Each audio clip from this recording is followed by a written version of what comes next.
Es médico clínico, máster en cuidado paliativo, así que nos va a hablar de dolor, ¿sí? Así que aprovechémoslo, ¿sí? Bueno, bienvenido, muchas gracias a la Muy amable, bueno. Buenas noches a todos. Ya hice catarsis con un grupo, así que me siento liberado. Gracias por estar acá un viernes a la noche, gracias al Laboratorio Raffo por la posibilidad. Y primera pregunta, para ver más o menos hacia dónde vamos a ir dirigiendo la charla, que por supuesto tiene una estructura, pero yo no tengo ningún inconveniente en frenar si hay alguna duda, y si eso dispara hacia otro lado y a todos nos sirve, vamos para que no tengo ningún problema. De hecho, la charla uno siempre la va revisando, acomodando y demás, y la fui achicando, porque digo, viernes a las 9:30 de la noche o a las 8:30 van a estar cansados, y la idea es que le deje algunos conceptos útiles para la vida cotidiana al atender pacientes. ¿Han tenido alguna charla de dolor previamente? No. Bien, perfecto. Esto es algo que suele suceder, por eso va la pregunta. Y la segunda, más o menos, el auditorio clínico, traumatólogo, generalista. Clínico. Perfecto. Bueno, muy bien. Vamos a ir de menos a más. Es probable que la parte que a ustedes más les interese sea la de farmacología, ¿sí? Pero bueno, tenemos que llegar hasta ahí para entender algunos conceptos generales. Con este va y con este. Y del medio. El del medio. Que no cambie. Para acá. Ahí está. Los objetivos de la presentación son conocer algunas de las características del dolor, sus mecanismos fisiopatológicos, así como los tipos y cómo valorarlo. Y esta parte, que es la que más importante que fui modificando, es reconocer el dolor neuropático y el dolor crónico nocioceptivo.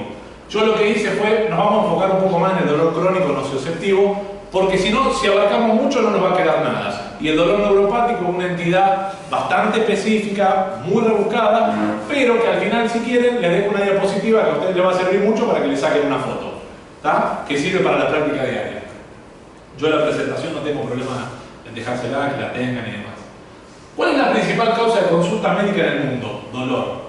Y estamos en un curso de clínica médica y no tuvimos charla de dolor. Y fuimos a la facultad y no hay en ningún momento en medicina interna, yo soy clínico, profe de medicina interna, y nunca damos en ningún momento nada relacionado al dolor. Y resulta que el médico se recibe, hace su práctica final o no, el primer trabajo es médico de guardia, un médico en una ambulancia, la primera consulta, hola, ¿sí qué pasa si me duele la espalda? Ah, bueno, espere, ya vemos. Entonces, esta importancia que tiene este síntoma en algunos casos y enfermedad en la actualidad, nosotros todavía en el pregrado y en el posgrado no se la podemos dar en el área de la formación. En el 2016 se mencionaba que el dolor era una experiencia angustiosa asociada a daño tisular real o potencial con componentes emocionales, sensoriales, cognitivos y sociales. Una definición ni siquiera fácil de leer. Bueno, la trataron de adaptar en el 2020. Ahí está. Y lo que le pusieron es, esto lo hace la IAF, que es la Sociedad Internacional de Dolor, en base al consenso de expertos, y dice que es una experiencia sensorial y emocional desagradable. Nadie que le duela puede estar contento por eso. Asociado o similar a la asociada con daño tisular real o potencial. Hay muchos cuestionamientos acerca de las definiciones de dolor porque claramente no son sencillas. ¿Qué agregó esta definición del 2020? Todo esto que lo hace mucho más integral e interesante. El dolor es una experiencia personal.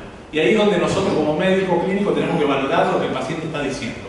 Influenciada en diferentes grados por factores biológicos, psicológicos y sociales.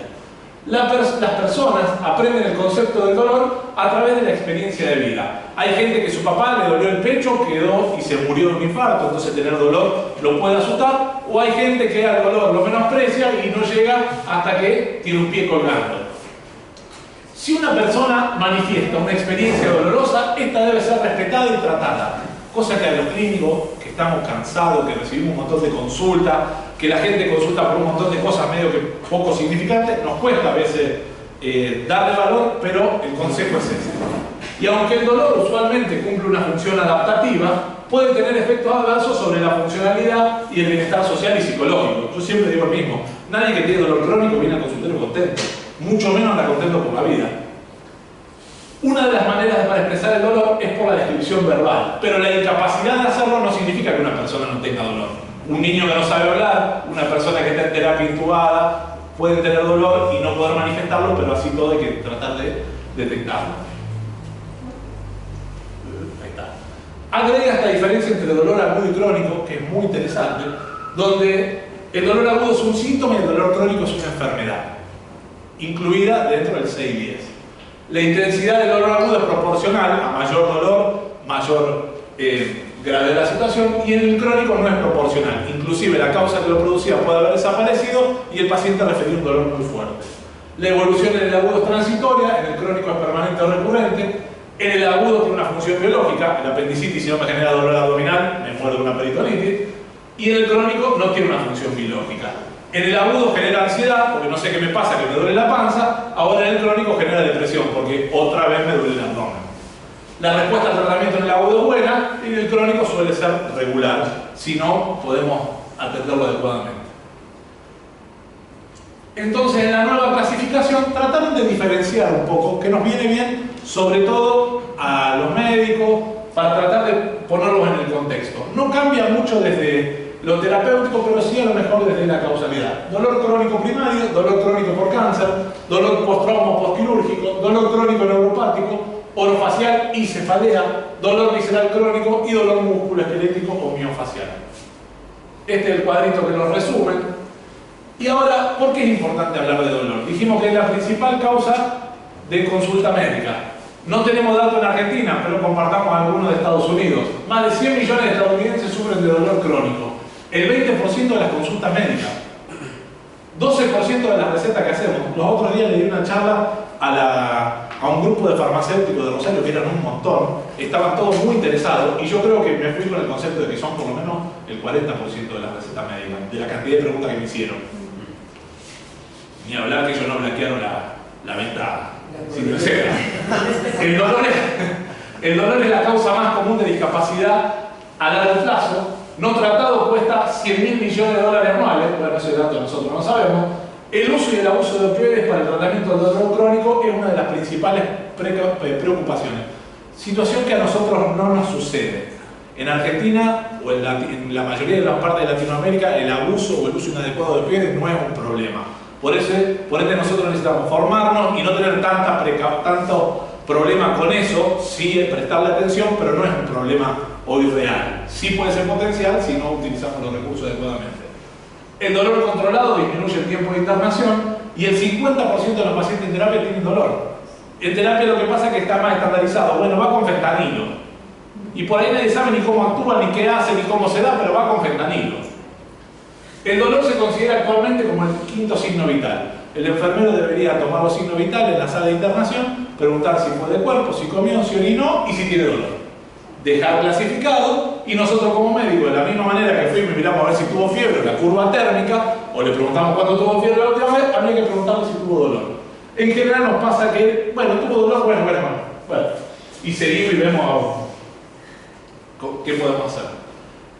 Con respecto a las consultas médicas, el 26% está relacionado a dolor. Diabetes, cardiopatía, el 26% está relacionado al dolor. El modelo biopsicosocial del dolor establece que hay factores psicológicos, sociales y biológicos que interfieren en la manifestación dolorosa. En un concepto que salió del dolor asociado al cáncer, aparece el concepto del dolor total, que es que la persona con dolor crónico, y si además eso es provocado por una enfermedad oncológica, aparece lo que se llama el dolor total. ¿Qué le duele? Le duele todo. ¿Por qué? Por lo físico y por lo que implica el dolor, que está peor, que está más avanzado, que está progresado, que no trabaja, que tiene problema económico, que la familia sabe todos los inconvenientes que va a tener. Cuando el enfermo dice que le duele, es que le duele. Ese es el concepto que a mí más me gusta del dolor. Que el dolor es todo aquello que el paciente dice que le duele cada vez que dice que le está doliendo. ¿Por qué? Y esto es bien propio de los profesionales hasta que a algunos nos toca vivirlo.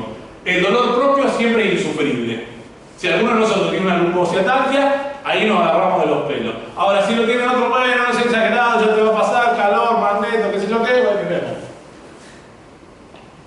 El dolor es un problema multidimensional, psíquico-físico y sociocultural, que trasciende al paciente y se proyecta a la familia y a toda la sociedad. La cantidad de licencias por dolor que hay en la provincia de Santa Fe es impresionante. ¿Qué pasa? Cuando vos no lo controlás bien, después empezó a pasar que algunos pacientes se avivaron. Y ahora, como hay un nuevo control, están volviendo todos a trabajar. Hemos curado un montón de gente. Vienen solos a pedir el alta.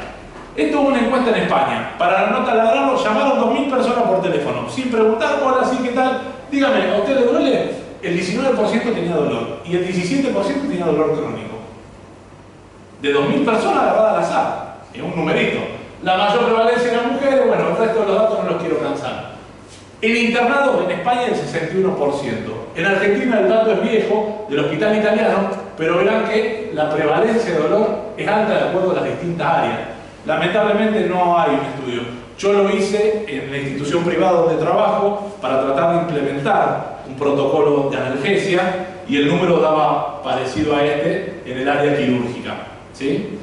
Es un indicador de buena calidad y de buena atención. La gente cuando se opera de algo, lo que primero pregunta, más allá del cirujano, si es bueno o malo, si te cobró aparte o no, es si te dolió mucho la cirugía. Estoy volviendo para atrás. Ahora vamos a esta clasificación, que tiene todas estas distintas alternativas para tratar de enfocarnos y entender de qué estamos hablando. El dolor por su origen se puede clasificar en nocioceptivo o neuropático. Y el nocioceptivo puede ser somático o visceral. Vamos a profundizar ahí. Por su duración puede ser agudo o crónico. Ya mencionamos la diferencia entre lo agudo y lo crónico. Acá, esto es una clasificación vieja que utilizaba la diferencia entre oncológico y no oncológico. Y en realidad no porque el dolor sea distinto, sino estaba más relacionado al cuánta atención presto yo a la hora de prescribir opioides fuertes. Y eso es real. En un paciente oncológico con un promedio de vida limitado, yo a lo mejor no soy tan cauto y acelero un poco más. En un paciente con dolor crónico benigno, el usar opioides fuertes hay que tener cuidado porque después se torna un problema de salud pública severo. Yo trabajo en el Hospital Centenario. Antes de la pandemia había un consultorio de dolor benigno que yo no atendía. Con la pandemia el médico que estaba a cargo se jubiló, un anestesista, y yo heredé todos los pacientes. He heredado todos problemas, no he heredado una sola solución. Porque son pacientes con un consumo de opioides altísimo, a los que se suma en el ámbito hospitalario las necesidades sociales, en los cuales se ve de todo. No solo el uso inadecuado, sino la necesidad para venderlo en una feria, se ve de todo. Entonces, esta diferencia está más relacionada a eso. Y de acuerdo a su intensidad, que después vamos a ver a esto, es leve, moderado, severo. Dijimos agudo y crónico, ya lo mencionamos, voy a mencionar algo acerca del dolor episódico. El dolor agudo es secundario a una lesión tisular real o potencial y es un sistema de alarma. Su curso temporal discurre paralelo al proceso de reparación, desaparece cuando se cicatrizan los tejidos y es un síntoma de una enfermedad. Es necesario. Recuerden que altera los signos vitales, que aumenta la presión, la frecuencia cardíaca, produce midriasis, aumenta la frecuencia respiratoria, aumenta el cortisol, y el dolor crónico es una enfermedad.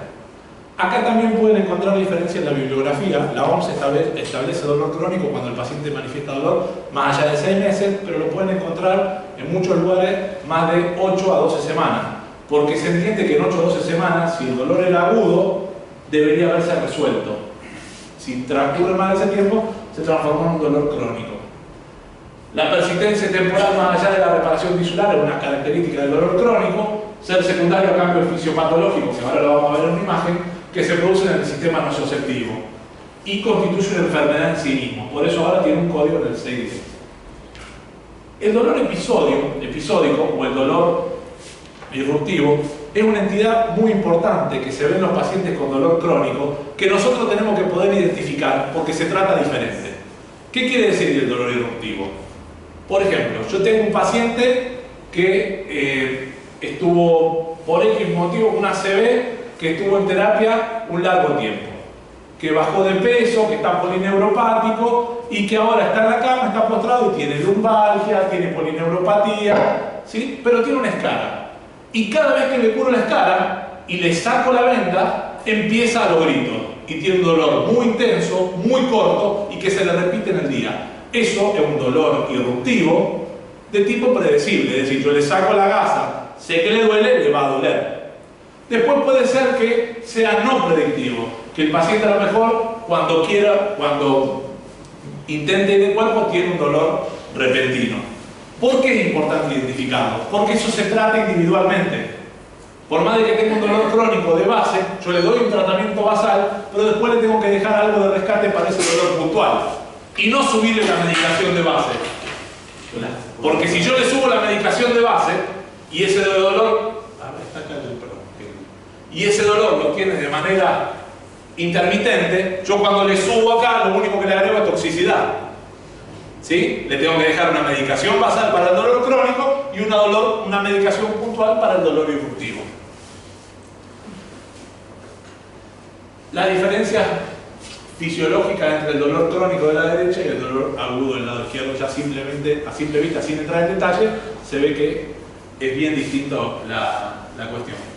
Cuando hablamos de la clasificación de acuerdo a su origen, es muy importante poder diferenciarlos porque los tratamientos entre nocioceptivo y neuropático son diferentes.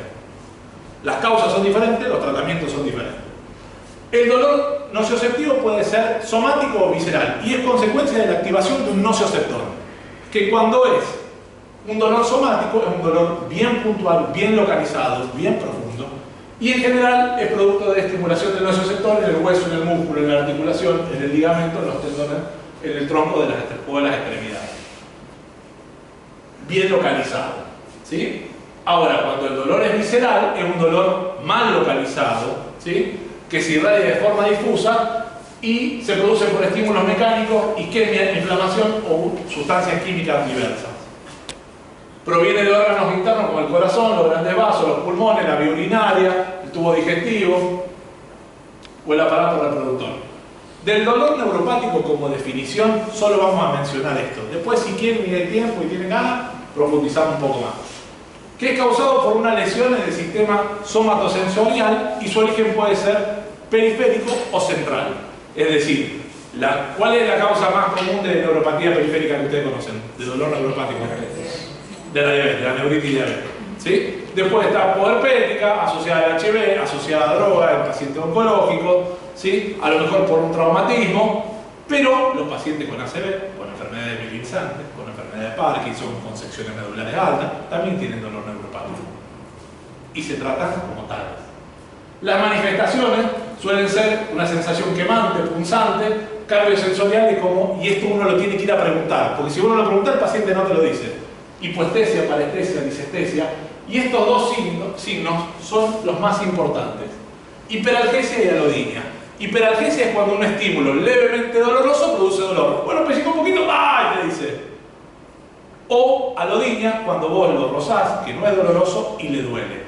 Y el paciente parece exagerado y pasó por 8 médicos y nadie le dio bolilla porque parece exagerada. Y acuérdense que el dolor crónico se asocia a depresión. Y que nadie con dolor crónico está muy contento que digamos. Y si encima la rozo y grita y se le produce más mujeres, ¿qué termina apareciendo? Una loca histérica. ¿Sí? Pero en realidad lo que le sucede, o un loco histérico, pero en realidad lo que le sucede está relacionado a esto. Muchas veces el examen neurológico es normal y uno, no quiero entrar en profundidad, pero la electromiografía es lo primero que uno pide. Recuerden que la electromiografía indica cómo se contrae el músculo, no cómo funciona el cable que lleva la información hasta el músculo. Para eso habría que pedir una nervografía, que es un estudio que es prácticamente inviable, se hace por tomografía o por resonancia y es imposible, es incompatible con la vida humana, por lo que lleva de tiempo. Desde la fisiopatología del dolor nocioceptivo, lo que sucede es que ante una injuria X se produce una traducción de esa señal. Ese estímulo doloroso es captado por un nocioceptor y la reacción química la traduce y lo transmite. ¿Cómo lo transmite? A través de diferentes fibras de acuerdo al estímulo. Puede ser A delta, que son gruesas, mielínicas y de traducción y de transmisión rápida, A beta, gruesas, mielínicas y de transmisión rápida, que intervienen menos, o C, que son amielínicas más finas y de transmisión lenta. Hasta el ganglio de la raíz posterior, al asta posterior de la médula, asciende por el área espinotalámico dorsal, llega al tálamo y dice, ¡ay, me duele! Y en ese ¡ay, me duele! interfiere todo lo que significa el dolor para esa persona. Entonces, todos estos pasos que estuvimos diciendo recién son la traducción, transmisión, modulación, percepción, interpretación y la conducta. Debemos recordar que, bueno, acá está más detallado, pero ¿Por qué es importante recordar esto? Porque los agentes farmacológicos que nosotros utilizamos actúan en esa vía, en ese trayecto.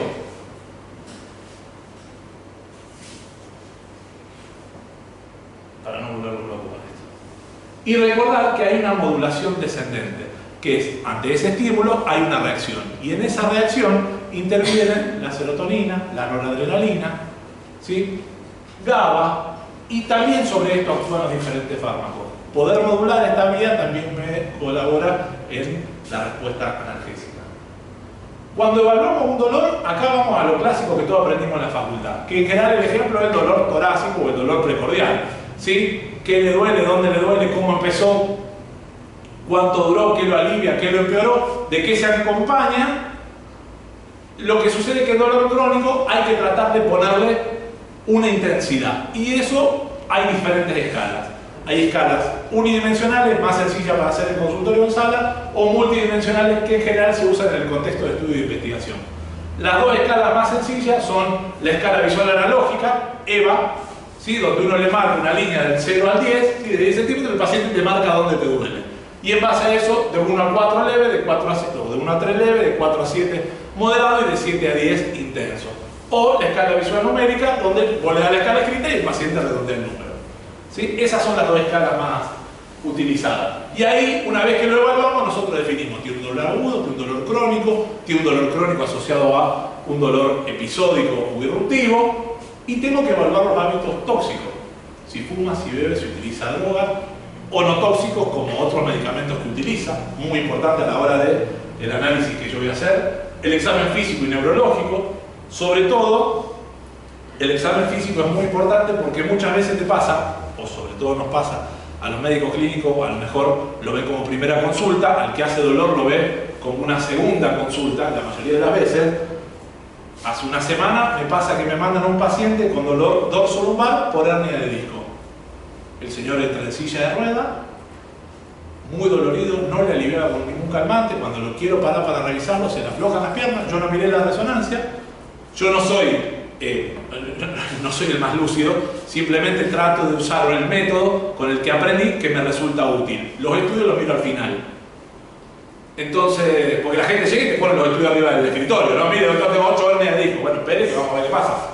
Lo reviso y tenía dolor a la palpación de todas las apófisis espinosas, o la mayoría. Un dolor muy fuerte, que en general es cuando vos tenés compromiso del cuerpo. Y le miro la resonancia y estaba lleno de metástasis.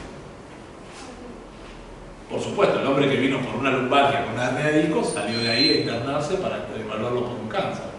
O sea que no fue nada simpático para él. Pero el valor del examen físico es sumamente importante. Evaluar la respuesta al tratamiento. Yo tengo un diagnóstico, un tipo de dolor, hago una estrategia, perfecto. Bueno, ¿cuándo vengo? ¿Dentro de 2 meses? No, tenés que venir la semana que viene. Después, una vez que yo te encontré el punto, nos vemos cada tanto. Si no me podés venir a ver a mí, bueno, hagamos un punto intermedio con el clínico, con el médico general, el médico del pueblo, el que sea, que te pueda controlar, para ver si te alivió, si comentarte la dosis, si tenés toxicidad y demás. La autoevaluación del paciente es muy buena, que lleve un registro, eso yo se lo suelo decir a los pacientes más complejos, y recordar que existe también la evaluación de las caras de los pacientes, porque a veces vos tenés pacientes, sobre todo internados, que no te pueden manifestar, ¿sí?, por distintos motivos, y vos decís: che, está dolorido, vos lo ves, está así, y le pones un analgésico y de golpe tiene la cara como relajada. Eso también forma parte de una buena evaluación. ¿Cuáles son las barreras para un buen tratamiento del dolor? Si me voy medio de hora me van diciendo un pico. La falta de conciencia del dolor. Este concepto de que el dolor propio e insoportable y el ajeno e exagerado habla de la falta de conciencia. Una evaluación del dolor deficiente, baja prioridad otorgada al tratamiento del dolor. Esto que yo hice al principio, que parece una chicana, lo viví yo. Yo no aprendí de dolor en la facultad. Yo aprendí de dolor cuando salí a formarme por dolor. Ya habiendo hecho clínica. Falta de conocimiento sobre el tratamiento del dolor eficaz. Carga sobre la prescripción de opioides. Los médicos no sabemos prescribir opioides. ¿Hace falta que todos sepamos prescribir todos los opioides? No, pero algunos sí, sobre todo los que podríamos llamar de primer y segundo escalón. Miedo a los efectos secundarios, miedo a la adicción, tolerancia al fármaco, regulación restrictiva de las sustancias controladas. ¿Todos tienen los recetarios especiales para recetar opioides? ¿sí? La provincia de Buenos Aires tiene una diferencia con la provincia de Santa Fe, que acá hay que pagarlo. En la provincia de Santa Fe vamos y lo retiramos del colegio de médicos. Entonces acá entiendo que se puede hacer una limitante cuando uno tiene que pagar por algo que a lo mejor no utiliza. Existen los de lista 3, donde se receta la codeína, la buprenorfina, y después lo de estupefacientes, que sirve para la metadona, la morfina y el oxicodona y el fentanilo, que son los famosos de triplicado. Por supuesto, eso no solo que hay que aprender a hacerlo, es engorroso también en el consultorio, porque le hago la receta de la obra social y aparte le hago todo, te lleva tiempo y con suerte le hiciste bien y no viene de vuelta con la farmacéutica. En algunos países el reembolso inadecuado y los problemas de costo. Esto afecta a toda la área de la medicina, no tiene que ver solo con. ¿Cuáles son los predictores de mal pronóstico? Y para los que a mi humilde opinión sería un motivo para derivar por lo menos una consulta a alguien que hace un poco más específicamente dolor. Cuando vos tenés un paciente con dolor neuropático, ¿sí? Porque uno en general, ¿con qué arranca? Con el ácido tióptico, con la vitamina B12, le pone un poquito de pregabalina y hasta ahí me animo y después no arranco. Pero a lo mejor no necesitaba ninguno de esos 3 medicamentos. Cuando tiene dolor eruptivo o episódico, porque yo lo que tiendo a hacer es, bueno, le subo todo el tramadol, le subo el dolor del tratamiento de base, entonces el abuelo se me empieza a excitar, bueno, no, le bajo, no, el tramadol es malo, le saco el tramadol, bueno, que tome diclofenac. La escalada rápida de opioides, ese es un motivo para derivarlo a una persona que esté entrenada en el uso de opioides, sobre todo por las interacciones y por la vida media de los opioides. Cuando hay antecedentes de alcoholismo y de abuso de droga, porque ese es un problema aparte, donde ahí te queda reducido la cantidad de medicamentos que puedes utilizar, y cuando además tienen trastornos de depresión y ansiedad. Inclusive acá hasta habría que involucrar a un psiquiatra, ¿sí? No solo al médico que hace dolor, que si bien manejamos mucha droga, algunas puntuales se nos escapan. Ahora bien, vamos al tratamiento farmacológico, que es la parte que seguramente más le interesa a todos ustedes. Perdón por todo lo anterior. Cuando yo elijo un fármaco para tratar el dolor, ese fármaco debo tratar que sea lo más apropiado posible para el tipo de dolor que yo quiero tratar. Iniciar la terapia y ajustarle la dosis de acuerdo a la respuesta terapéutica, a los efectos secundarios y al perfil farmacocinético del analgésico. Eso es muy importante. Los analgésicos, vayamos a los AINES, en general los médicos lo aprendemos por ósmosis. ¿Cuántas veces fuimos a leer la vida media del diclofenac, del ibuprofeno, la dosis tóxica, la dosis máxima? A lo mejor en farmacología, tercer año. Y después nunca más. Y lo vamos aprendiendo. No hacemos grandes macanas. Pero hay algunas cuestiones que tenemos que saber. Siendo solo a los AINES. Anticipar y monitorear los efectos adversos, sobre todo en opioides, prevenirlos, explicárselo al paciente con suavidad para que no se asuste tanto y tratarlos activamente cuando se presenten. ¿Cuál es el objetivo en dolor crónico del tratamiento? La desaparición progresiva del dolor. Si yo le digo a un paciente que tiene un dolor dorsal o lumbar crónico por artrosis facetaria que no se cura, no se opera, no se trata, que yo el dolor se lo voy a sacar, el paciente vino una consulta, 2, a la tercera no viene más, porque no se lo saqué al dolor. Pero cuando yo lo evalúo con las distintas alternativas que voy implementando y le fui explicando, y vos lo vas evaluando adecuadamente y le mostrás, che, mire que usted antes esto no lo hacía, ahora se levanta, ahora duerme de noche, ahora... Porque por supuesto, el que tiene dolor crónico, como cualquier ser humano, ¿qué quiere? Que no le duela más. Si yo le pongo como objetivo la desaparición total, probablemente vaya inmediatamente al fracaso. Si se aumenta al máximo el control del dolor, se mejora el estado general y la calidad de vida de los pacientes, sin duda. Se disminuye el tiempo de hospitalización y se disminuyen los costos. Cuando uno certifica para estas entidades internacionales, y que eso es uno de los ítems que te evalúan es la intensidad del dolor, el tiempo en internación. Y cuando vos le mejorás el dolor, te mejora mucho el valor de la rotación, el giro cardio que le llaman. El analgésico hay que adaptarlo a cada persona. La vía oral es la ruta preferida para el dolor crónico. Bueno, si quieren comer esta noche, vamos a decir la vía oral y a lo mejor la transdérmica, si no, a lo mejor alguno no coma. Tras una cirugía mayor suele elegirse la administración parenteral por vía intravenosa y la vía intramuscular hay que tratar de evitarla. Dice pero yo le hago un duodecadrón cada vez que le duele. Bueno, lo podemos usar como una excepción, como una cuestión relativa, pero no lo podemos tener como una norma, ¿sí? O como una regla. Categorías del tratamiento del dolor. Acá dice por cáncer, pero en realidad es para todo. El farmacológico analgésicos opioides, no opioides y los adyuvantes. Y después recuerden que hoy se utiliza la analgesia multimodal, donde todo es igual de importante.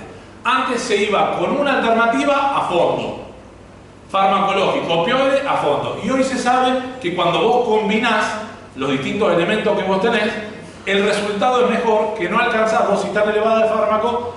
Eso se llama analgesia multimodal, porque como vieron, el dolor se origina en un nociceptor, pero se termina expresando a nivel central. Hay distintas medidas intervencionistas, rehabilitación.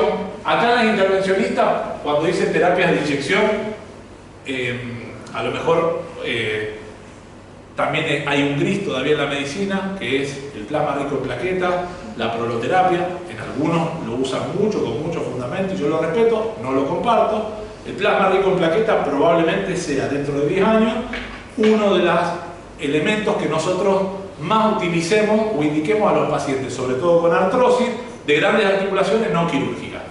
Lo que pasa es que nos faltan algunos datos, que sirve, pero no sabemos qué dosis, cada cuánto y durante cuánto tiempo. Digamos, nos faltan algunos datos todavía. ¿Sí? Y también recordar que existen los diferentes tipos de rehabilitación, por así decirlo, que son muy útiles y los tenemos que poder implementar. La escalera analgésica de la OMS, me voy a ir adelantando para no cansarlos tanto, suele ser el elemento que nosotros, o el instrumento que nosotros utilizamos para decir, bueno, de esta manera yo voy a tratar el dolor, con la escalera analgésica de la OMS. ¿Qué tiene de inconveniente la escalera analgésica de la OMS? Que si lo divide en leve, moderado y grave y te dice que es una escalera, uno debería ir de lo escalón 1 al 2 al 3. Ahora bien, si el paciente consulta por un dolor intenso y nunca antes recibió ningún tipo de tratamiento, ¿yo qué hago? ¿Voy del 1 al 2 al 3 o arranco por el 3? Arranco por el 3. ¿Sí? Ese es el defecto que tiene la escalera analgésica de la OMS. Por ende se debería llamar escala o esquema terapéutico de la OMS. Cuando lo evaluaron en distintos estudios, se sabe que aplicándolo a la escalera analgésica de la OMS, el 76% de los pacientes están bien tratados. Quiere decir que como instrumento sirve, solo que hay que aplicarlo con esa cuestión, que si el paciente consulta por un dolor moderado o intenso, por más de que no haya hecho tratamiento antes, yo me los tengo que saltear a los escalones. Y el dolor se trata de acuerdo a la intensidad, teniendo en cuenta todo lo que dijimos anteriormente. Pero para esquematizarlo sirve. En dolor leve, analgésicos no opioides, solos o combinados, que son los AINES, opioides débiles. La buprenorfina está en el medio entre moderado e intenso, porque de acuerdo a la dosis que vos utilices, funciona como un opioide moderado o un opioide intenso. En Argentina solo está disponible como parche transdérmico, pero existe en comprimido sublingual y en ampolla. ¿Cómo y cuándo usar un AINE? Cuando fisiológicamente tenga indicación, cuando haya un proceso inflamatorio. Si no hay un proceso inflamatorio, AINE no hay que usar. Considerar factores de riesgo cardiovasculares, renales y gastrointestinales. Para prescribir un opioide, doble receta o triplicado o duplicado. Los AINE lo vende el chino del súper. Ahí tenemos una disociación. Utilizarlos en la menor dosis posible. En realidad hay que usarlo en la dosis que el paciente requiere. ¿Está? Pero cuando dice utilizarlo en la menor dosis posible, no nos pasemos de largo. Utilizar el menor tiempo posible. Acá dice entre 5 y 10 días. A lo sumo 14. Y siempre valorar la protección gástrica. Para evitar los efectos adversos que vamos a ver luego. Monitorizar los efectos adversos y ojo en agudo con la inestabilidad hemodinámica porque puede alterar. ¿Cómo actúan? Bloqueando la producción de prostaglandina, al actuar inhibiendo la ciclooxigenasa que le da el ácido araquidónico y la transforman en prostaglandina. ¿Cuál es la diferencia de los AINES selectivos y los no selectivos? Los no selectivos, que son los más comunes, el ibuprofeno, el diclofenac, el ketorolac, el naproxeno, actúan sobre la COX-1, que es constitutiva, es decir, está en todos los tejidos normales. La COX-2 solo aparece ante el proceso inflamatorio, por eso son selectivos. ¿Qué sucede? En un postoperatorio de vesícula no hay etoricoxib endovenoso. Tengo que usar, si bien en el dolor postoperatorio se pueden armar algunos esquemas con etoricoxib oral, previo, posterior, inmediatamente tenga habilitada la vioral, pero lo más común es ir al diclofenac, al ketorolac, que son los que tenemos disponibles, o el ibuprofeno, que están disponibles endovenosos, sobre todo en el contexto de la internación. Pero en el contexto de lo ambulatorio, recordar que los no selectivos son preferibles a los selectivos. Y otra cosa, que el diclofenac potásico y no potásico es lo mismo. ¿Está? El meloxicam, solo un comentario, que es que a 7,5 es selectivo y a 15 miligramos es no selectivo. Dosis recomendada, para que tengan el cuadrito. Efectos adversos comunes de grupo. Menores en los no selectivos, pero los tengo que tener presentes. A nivel renal puede dar insuficiencia renal aguda, necrosis tubular aguda, por necrosis tubular aguda, como consecuencia de insuficiencia renal crónica. A nivel hematológico, anemia, plaquetopenia y la consecuencia hemorragia si tiene plaquetopenia. A nivel digestivo, principal causa de lesión aguda de la mucosa gástrica, úlcera péptica, úlcera duodenal, perforación diverticular. Y también, como cualquier fármaco, episodio de hipersensibilidad. Con el paracetamol sucede una cosa muy particular, que si bien está dentro del grupo de los AINES, no es un antiinflamatorio, sino que es un analgésico antipirético, que hasta hace un tiempo se decía que inhibía la COX-3 que estaba a nivel central. Hoy se sabe que bien, no se sabe cómo funciona el paracetamol, ¿sí? Que es un analgésico que es bueno cuando se utiliza y que sirve para potenciar y para hacer sinergia con otro analgésico, opioides y no opioides, y se sabe que inhibe la alantamida, es decir, que en cualquier momento el paracetamol termina siendo cannabis, ¿sí? Vamos camino a que sean hermanos. Y efectos sobre la recaptación de serotonina. Sí, recordar la toxicidad hepática, no superar los 4 gramos diarios, idealmente hasta 3 gramos diarios, porque es la principal causa de insuficiencia hepática y trasplante en los lugares donde tienen datos. Nosotros no lo tenemos.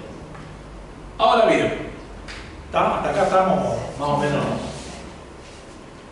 bien. Entrando en la parte final, vamos a hablar de los opioides. ¿Sí? Uno tiene como el efecto del opioide, o se acuerda, agonista mu, antagonista kappa, agonista delta y demás. Lo que hacen es modular la modulación inhibitoria de la transmisión sináptica. Bueno, ahí está el dibujito para que no se vuelvan locos y no repetírselo, pero está bien recordarlo como agonista mu, antagonista y demás. Los receptores mu1 son los encargados de analgesia, los 2 de la disminución de la frecuencia cardíaca y los 3 de la alteración de la motilidad gastrointestinal. Los receptores kappa producen analgesia espinal y periférica, actúa sobre el dolor en el cerebro, pero también son los productores de la sedación y de la disforia. Los receptores delta, ya con una función menor, dan analgesia espinal o intervienen en la analgesia espinal. ¿De cuáles vamos a hablar? De los débiles y los potentes. Pusimos a la buprenorfina dentro de los potentes, pero recuerden que varía con la dosis. Y vamos a hacer una mención general de cada uno de estos. El tramadol es un receptor del agonista mu sintético que a su vez recapta serotonina y noradrenalina, es decir que actúa en la modulación descendente. Si bien no lo hablamos con detalle, este es uno de los mecanismos más importantes en el desarrollo del dolor neuropático. Por ende, el tramadol se puede usar para dolor nocioceptivo y para dolor neuropático, cosa que no sirven todos los opioides para las dos, ¿sí? Tiene una característica que lo hace un fármaco muy noble, que es que viene en distintas presentaciones. Viene en gotas, viene en comprimido, viene en ampollas. Las gotas, hay que recordar que de acuerdo a la marca comercial, cada gota tiene un valor en miligramos y en base a eso me tengo que fijar la dosis. Y los comprimidos vienen combinados con paracetamol de 37,5 de tramadol y 3,25 de paracetamol o de 50 miligramos. ¿Qué sucede? Al paciente que tiene un dolor entre leve y moderado, pero que nunca utilizó antes ningún tipo de opioide, yo debo empezar siempre con una dosis baja. Le tengo que explicar, mire, es probable que esto no le alivie, pero vamos a empezar a titular la dosis para ver, primero para que no le dé efecto adverso y para ver cuál es la dosis que usted necesita. Porque ¿cuál es el problema cuando yo lo titulo mal? Nunca tomó opioide, tiene un dolor leve, le doy 50 miligramos cada 6 horas. Tuvo náuseas, vómitos, se desorientó el abuelo, no lo quiere tomar más. Y ahí ya anulé una línea, porque si no toma tramadol, de ahí para arriba no quiere tomar nada. Entonces la titulación es muy importante. Recordar que la vida media son 6 horas. En el adulto mayor, económicamente activo, la vida media es 6 horas. Después de 6 horas no tiene más efecto. En el anciano, la vida media se prolonga, como la mayoría de los fármacos, y tengo que ser más cauteloso a la hora de dosificar. ¿Sí? Yo les dejo esto donde acá tienen todas las características. Y una cosa importante del tramadol. El prospecto dice dosis máxima 200 miligramos, pero la dosis de techo son 200. Si yo le puse 50 miligramos cada 6 horas por X causa y el dolor no le alivia, no le sigan aumentando, cámbienlo de plan, porque lo único que le van a agregar es toxicidad. ¿Sí? Porque tiene dosis de techo.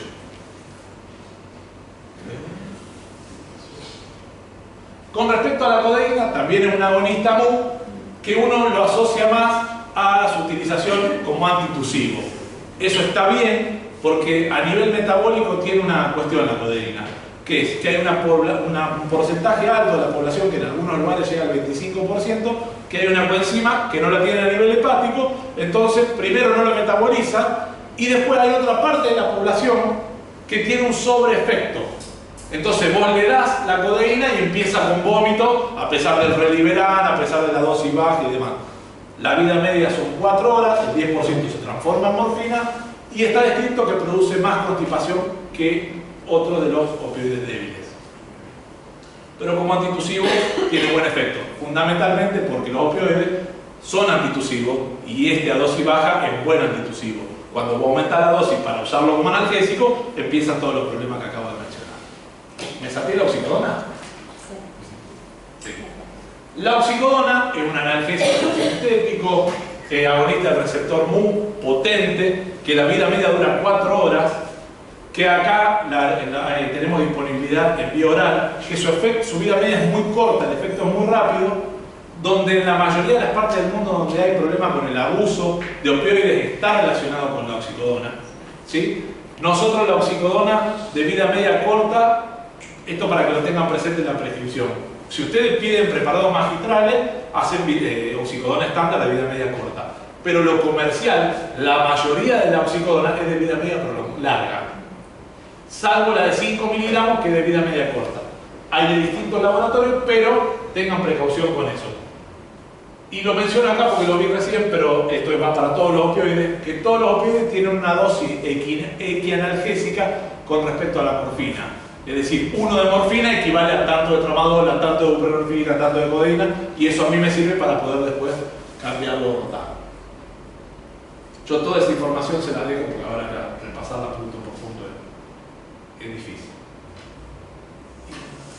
La morfina probablemente sea el mejor analgésico del mundo. El agonista MU, agonista kappa, viene en todas las presentaciones de vídeo por haber, ¿sí? Su vida media son 4 horas. Si hay insuficiencia renal hay que tratar de usarlo, si no estirar un poco la dosis, pero la versatilidad que tiene y lo fácil de usar que es lo hace un analgésico sumamente atractivo para el médico. ¿Cuál es el problema para el paciente? Que se llama morfina y que asocia que si yo le pongo morfina para una artrosis de rodillas se va a morir, y ese es un problema cultural, no es un problema real, ¿sí? Pero si uno tendría resuelto esa cuestión cultural, sin duda la morfina sería una de las mejores opciones. Nosotros no tenemos en parche, pero hay en supositorio, en comprimido, en gota, en ampolla, es fácil de usar, es fácil de dosificar. La verdad que como analgésico es sumamente recomendable. En muchos países de Latinoamérica lo único que hay es morfina. Nosotros no tenemos todo el vademecum de opioides, pero tenemos un vademecum aceptable en Argentina. No tenemos tapentador, no tenemos hidromorfona, pero el vademecum que tenemos está bastante bien. Con respecto a la metadona es un agonista del receptor MU potente y es un antagonista del receptor NMDA, que actuaba en la vía descendente del dolor, de la modulación inhibitoria. Por ende también sirve para el dolor neuropático. Para dolor nociceptivo, todo lo que dijimos. Para dolor neuropático, si no me alcanza con lo que yo estoy acostumbrado a dar, sepan que puedo usar pregabalin, puedo usar tramadol o metadona si es un dolor intenso. ¿Qué sucede con la metadona? La vida media es larga y se acumula en el tejido graso y existen algunas reacciones paradojales donde vos tenés que ser muy cauto con la escalada de dosis, porque a veces el paciente vos le escalás la dosis y al sexto, séptimo día te libera todo junto porque lo tiene acumulado. Entonces aparece una toxicidad severa. En Argentina el uso de metadona está bastante difundido.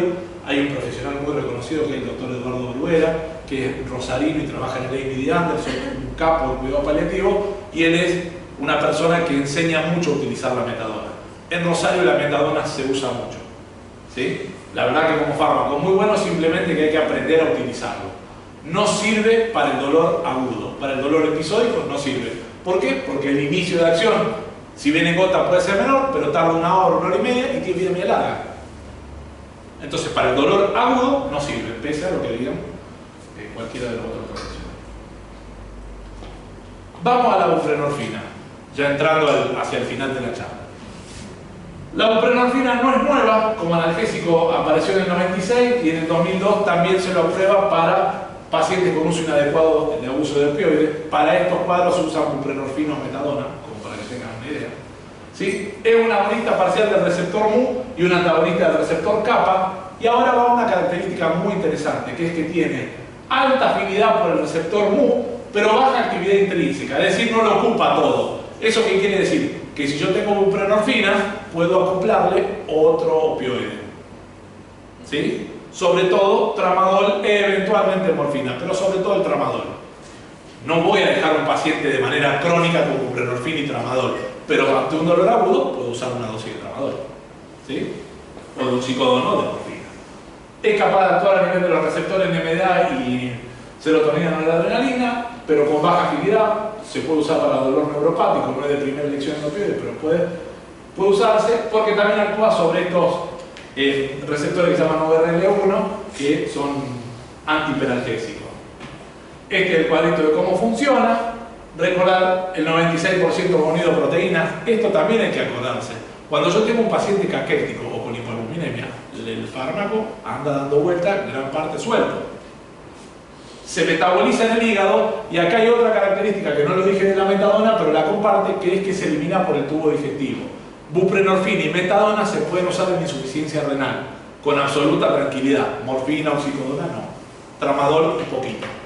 No es que no la puedo usar. Yo se lo digo así bestialmente para que le capten la información.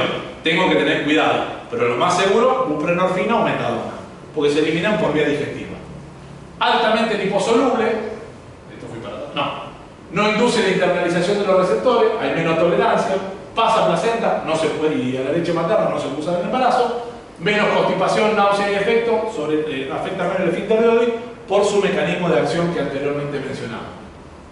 Cuando esta es la evidencia para el uso del dolor neuropático, recordar que hay interacciones con distintos fármacos. Esto sirve para todos los opioides, cuáles pueden aumentar el efecto y cuáles lo pueden disminuir. ¿Sí? Están todos. Cuidado con la prolongación del QT, sobre todo si yo tengo un paciente que o toma metabloqueantes, le puse amitriptilina que prolonga el QT y además le voy a poner metadona o buprenorfina, que son los que más prolongan el QT. Que vaya al cardiólogo, que haga un electro, que esté atento a los síntomas y lo voy controlando periódicamente.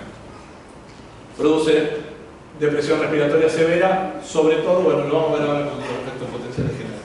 Cuando uno ve la tabla de todos los opioides, la buprenorfina transdérmica o sublingual, en los efectos adversos, es el que menos los tiene. Sobre todo la transdérmica.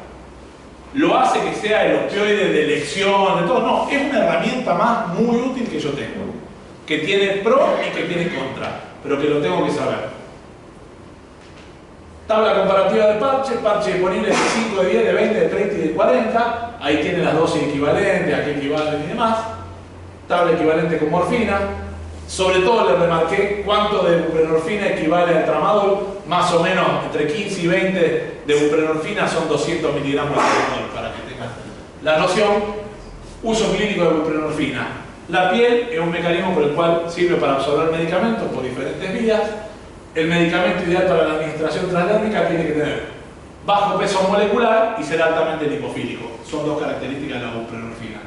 Y una potencia analgésica elevada. También una característica que es más potente que la morfina. Solo que como se usa por otra vía y se absorbe de manera diferente, tiene esa característica. Entrega transdérmica es segura y efectiva porque es no invasiva, es una entrega lenta y continua en la circulación sistémica. Niveles séricos constantes. Ahora hay un cuadrito donde yo les voy a enseñar cómo se usa. Niveles séricos constantes durante un periodo prolongado. Evita el problema de baja absorción oral. Evita el metabolismo hepático de primer paso y la baja biodisponibilidad. evita el efecto de bolos, que a veces las náuseas o las alteraciones del sensorio aparecen con los bolos. No afecta la capacidad no está afectado por la capacidad de dilución o el tiempo de tránsito, sobre todo en pacientes que les cuesta tragar, y mejora el cumplimiento de la terapia con medicamentos. En un paciente con una polifarmacia, poner algo en parche no deja de ser menor.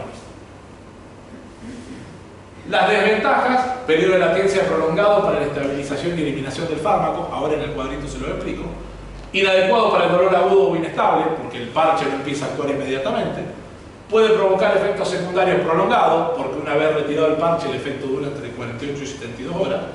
Irritación de la piel e intolerancia, sobre todo si no está usado y aplicado adecuadamente, o si el paciente no entiende algunas consignas, como no dejarlo al sol directo o no bañarse con el chorro de agua termal directo que le pega el parche, que son las cosas que hay que evitar. Y otra es la cuestión del costo, que es un poco más costoso que otros opioides, ¿sí? Que demostró mejora la calidad de vida y mejora la satisfacción por el hecho de que es bueno para aliviar el dolor y es más fácil de utilizar una vez que uno le explica y se acostumbra, que mejora la adherencia porque no está tomando un medicamento a cada rato, tiene un perfil de tolerabilidad similar al tramadol de liberación prolongada, pero es similar al tramadol, y la interrupción debido a efectos secundarios tiene menor interrupción debido a efectos secundarios que el tramadol. ¿Cuándo usar? Cuando tengo un dolor estable, no adecuado para personas con dolor agudo.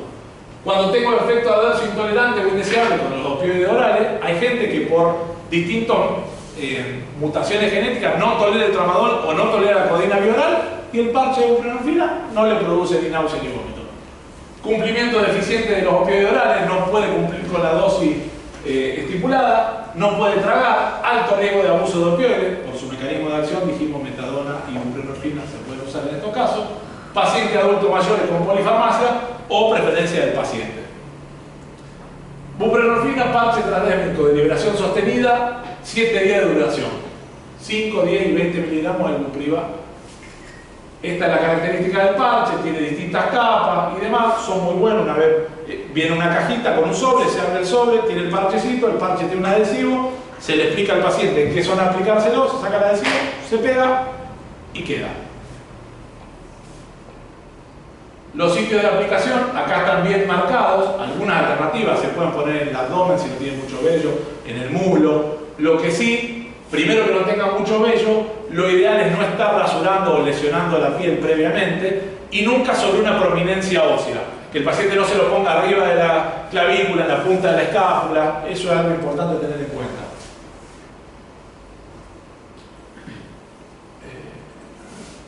Y este es el cuadrito más importante a la hora de utilizar la buprenorfina que yo me tengo que acordar. Pongamos como ejemplo, yo tengo un paciente con tramadol, ¿sí?, que no consigo alivio del dolor, o que no lo tolera, o que no lo quiere tomar cada 8 horas. Entonces le digo, bueno, te vamos a pasar al parche bioral porque a vos el opioide te alivia, pero no te alcanza por todas las circunstancias que dijimos. Elegimos, hacemos la equivalencia y decimos, bueno, ya usó un opioide, vamos a usar el parche de 10 miligramos. ¿Está? Entonces le explicamos.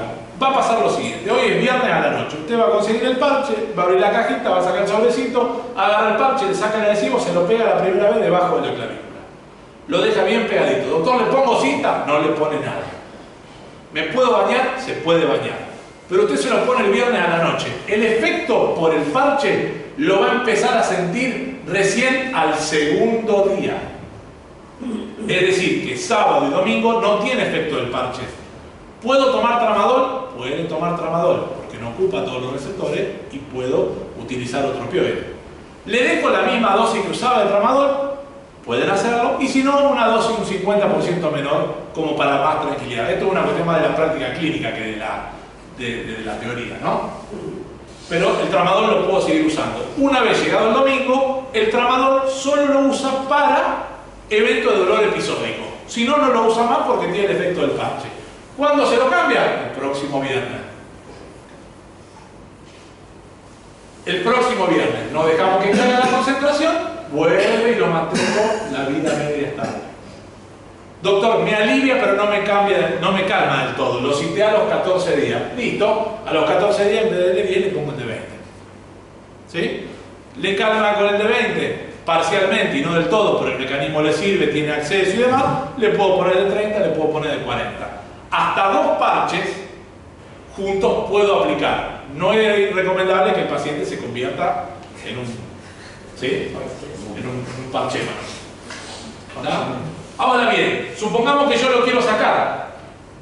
Y acá hay 2 situaciones comunes. Supongamos que no le haga efecto porque tiene somnolencia, tiene mucha náusea, le tengo que explicar. Usted se lo va a sacar, el efecto le va a durar 2 días una vez sacado. 21, 22, 23. Recién entre el 23 al segundo o tercer día se le va a ir el efecto. ¿Sí? Supongamos que el paciente tiene un proceso quirúrgico, que esta es la situación donde yo puedo tener más dudas. Doctor, mire, yo me tengo que operar y el anestesista, que no sabe de parche. El anestesista sabe de fentanilo, remifentanilo, pero no sabe de morfina, de metadona. El uso diario no sabe. ¿Sí? ¿Qué pasa? Déjeselo puesto.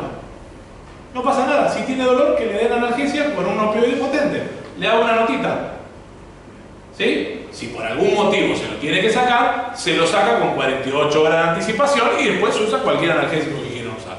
Pero si no, en el contexto de la cirugía, que se lo deje puesto. Es probable que disminuya el dolor postoperatorio.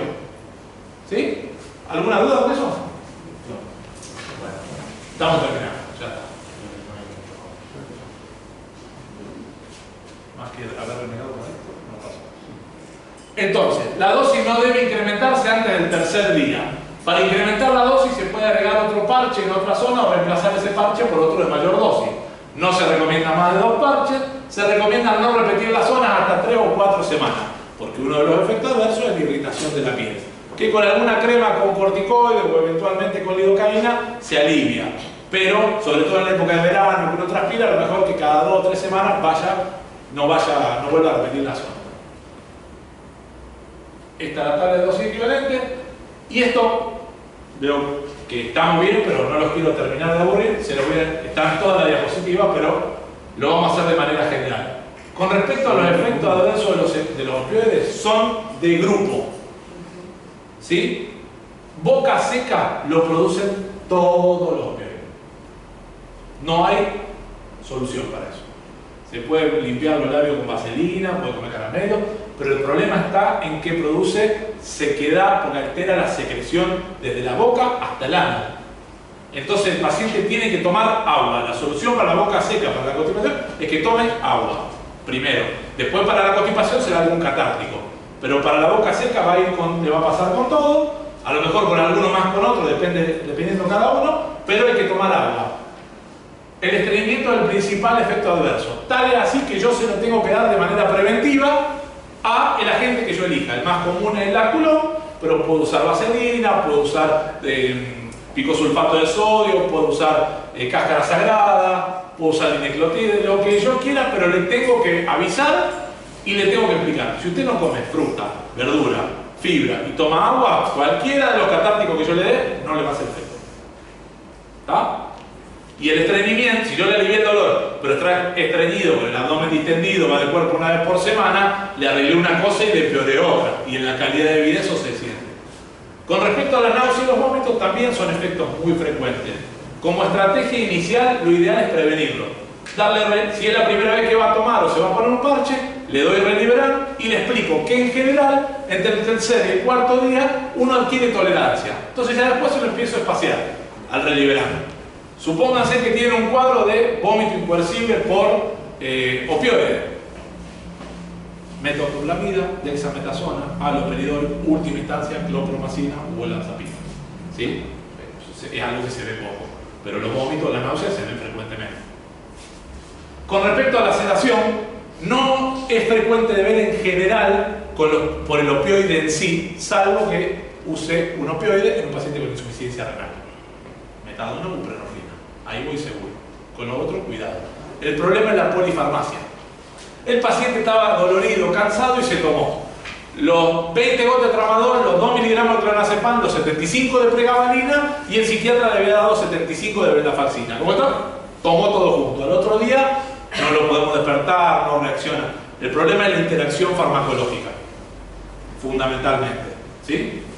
Después, con la morfina, a mí me pasó con un colega muy cercano que si vos tenés una alteración, un polimorfismo, la citocromo 450 y te falta la M3, tenés sedación por morfina. Es una dosis baja, lo sedaba. Y el efecto, cuando uno dice a un paciente que está muriendo y ponerle morfina, ahí están buscando un efecto adverso. Los opioides no son para sedar. Se seda con anestésico. O con ansiolítico como el midazolam o el lorazepam. ¿Está? Las mioclonías con el uso crónico se ven, no son tan frecuentes, pero se pueden ver. No tiene mucha solución más que bajarle la dosis o botar el opioide. La retención de orina se ve, sobre todo en los varones, más prostáticos son más frecuentes. Con la buprenorfina se vería un poco menos. Hay que tomar agua y, si es muy importante, hay que rotar el opioide o buscar otra estrategia. Y la depresión respiratoria, lo mismo que la sedación. En realidad, lo que hay que tener cuidado es con la polifarmacia de los pacientes y con las comorbilidades. Bueno, todo esto se los dejo, está detallado punto por punto hasta dónde ir, pero hicimos el repaso general. Sí. No, había una diapositiva. Esta. No, la anterior. Esta. No, la anterior. Esta. No. Esta. La de los vómitos. Esa. Esa. Esto. Sí. Quería ver porque lo dijiste y no lo sabía. Ah, metoclopramida, loperidol, clopromacina, dexametasona. Se puede agregar olanzapina a la lista esta. En dosis baja, 2,5.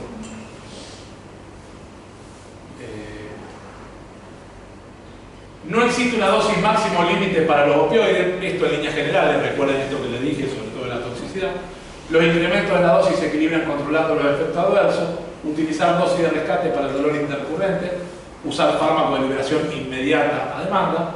En los ancianos, comenzar con dosis baja y aumento escalonado. Recordar la sensibilidad a los opioides, la función renal relacionada con la edad. Ya dijimos lo de la insuficiencia renal. Y todo otro capítulo son los fármacos adyuvantes que uno puede usar para el dolor. Que dependiendo de la etiología, el tiempo de evolución, las comorbilidades, y el tipo de dolor, tengo antidepresivos, tengo antiepilépticos, tengo relajantes musculares, corticoides, bifosfonato, anestésico, capsaicina como anestésico local, antiemético,